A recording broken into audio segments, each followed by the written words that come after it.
Galnet News Digest, 16th of November 3307. We read the news so you don't have to. In this week's news, finding Theta 7. Salvation safe as Tanner loses face. Colonia bridge extension opens 25th November. Canonn Appeal.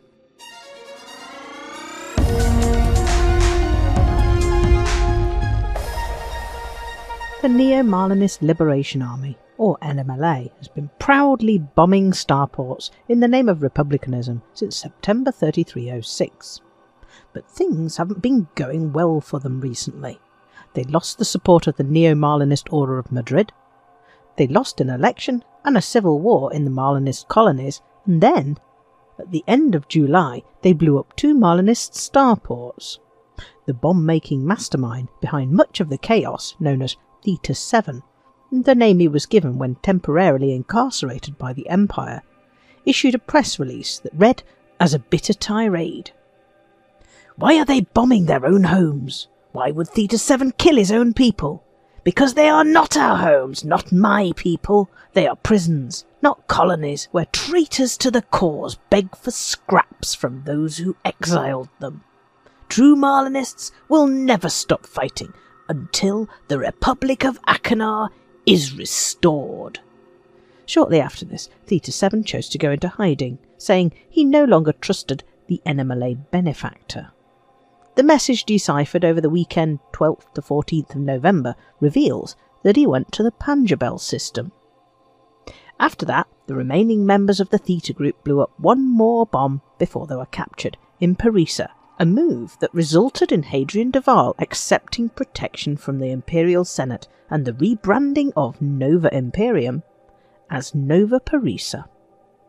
Theta 7 is one of the few NMLA members not currently held by the authorities.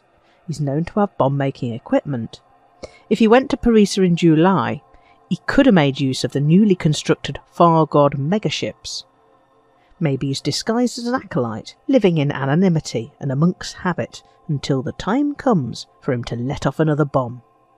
Perhaps the Far God megaships have been armed with bombs, ready to be hijacked by Theta 7. No matter how long it takes, it seems almost inevitable that Theta 7 will strike again.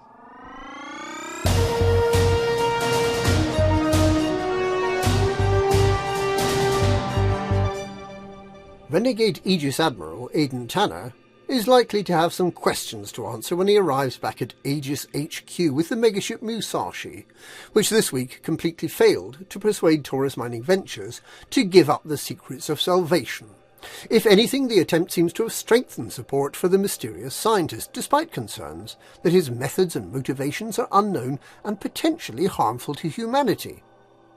Salvation has been selling a unique plasma weapon through the technology broker aboard his megaship Bright Sentinel in Merope. But the ship is due to return to Mbuni on Thursday. He has not attempted to again use his weapon of mass destruction, which he first deployed in Cornsar in September. But the Thargoid presence in 4 locations, the Pleiades, the Witchhead Nebula, the Corsac Nebula and the California Nebula, is increasing despite the best efforts of anti-Xeno combat pilots, so the temptation must be real. Of course, the recent Thargoid invasions may have been caused by first Aegis and then Salvation gathering large quantities of Guardian technology, and then by Salvation deploying his experimental weapon. But at any rate, Salvation seems safe from Aegis, at least for now.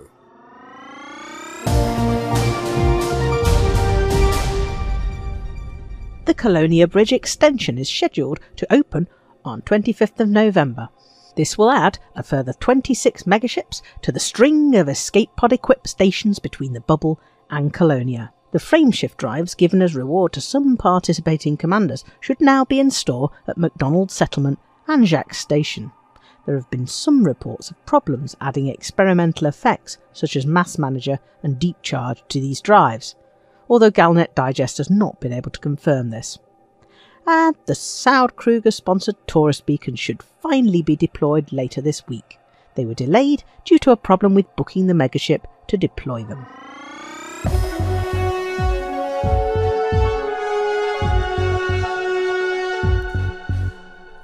There now follows an appeal by Canon Research on behalf of the Scrivener's Clan humanitarian crisis. Orion University claims that the Scrivener's Clan is the living embodiment of the university's core values.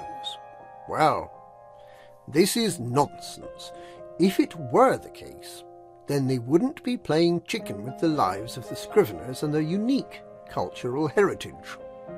Far from being the actions of an organisation concerned with the welfare of the Scrivener's Clan, this is clearly the action of an aggressor that has one goal only: to take possession of the Scrivener's heritage, the knowledge core.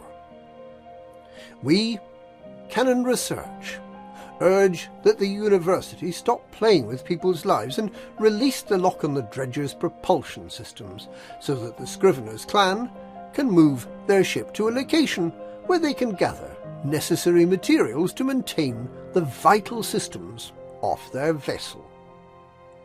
In the meantime, the Scrivener's Clan and their ship must be protected at all costs.